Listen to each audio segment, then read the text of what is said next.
This week on SUTV World News, President Trump is pulling troops from the Middle East, and Singapore unveils the first floating Apple store.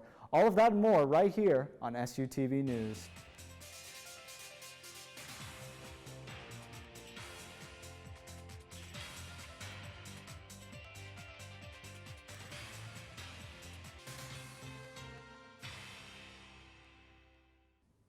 United States troops have been recently withdrawn from parts of Iraq. SUTV's Nolan Hoffman gives us the latest. The United States is withdrawing troops from the country of Iraq. The U.S. commander in the Middle East announced Wednesday 2,200 troops will be coming home in the month of September.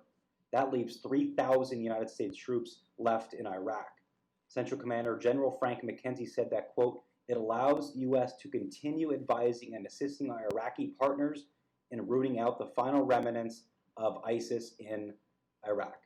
This is Nolan Huffman reporting with SUTV News. Two Australian journalists are back in Sydney after being questioned by authorities in China.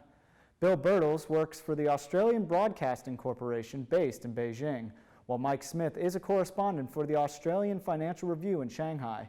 Both flew back to Australia after negotiation with Chinese officials. Birtles tweeted that it's nice to be home, but deeply disappointing to leave China under such abrupt circumstances. This all started last week when police showed up at their separate apartments and told them they couldn't leave the country. Australia and China discussed the matter and agreed that the travel ban could be lifted if the two agreed to interviews. Why they were questioned is still unknown, but this follows last month's detainment of Australian anchor for Chinese state TV for reasons that still aren't clear. The famous Taj Mahal is reportedly opening back up in the country of India. SUTV's Nolan Hoffman has the latest. India's Taj Mahal will reopen starting September 21st for a limited number of visitors amid the coronavirus pandemic. According to a CNN affiliate, CNN News 18, 5,000 people will be allowed to visit the iconic palace on a daily basis. The Agra Fort, another city landmark, will also reopen for tourists on the same day, allowing 2,500 daily visitors. Social distancing and masks will be required at both sites. The monuments have been closed since March 17th due to the pandemic. India overtook Brazil Tuesday as the country with the second highest number of confirmed infections of the coronavirus.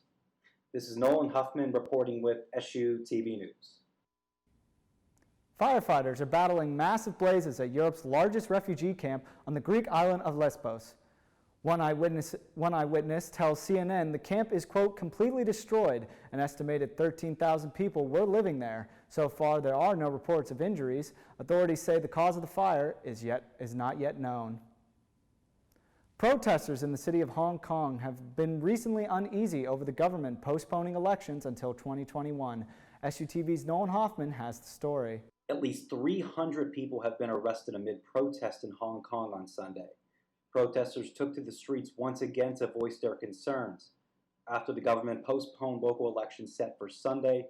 Citing the pandemic, the Hong Kong government has pushed off elections until the year 2021.